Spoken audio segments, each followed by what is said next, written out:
Kritikal ang lagay ng isang 27 anyos na lalaki matapos saksakin ng 9 na beses ng lalaking yan sa barangay Tibag West, Santa Barbara, Pangasinan pasado 2:00 ng madaling araw kahapon July 20. Sa investigasyon lumalabas ng suspect, matagal na raw may galit sa biktima. Itong si suspect ay biglang sinuntok itong si biktima.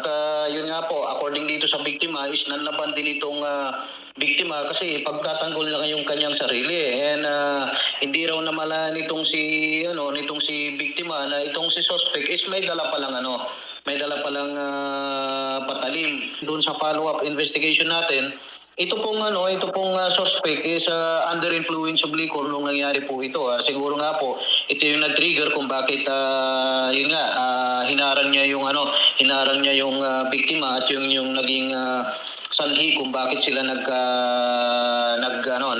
nagpambuno. Na-recover naman sa suspect ang ginamit na kitchen knife. Sa ngayon nasa kustodiya ng Santa Barbara Municipal Police Station ang suspect na mahaharap sa kasong frustrated homicide. Vanessa Bugtong, RNG News.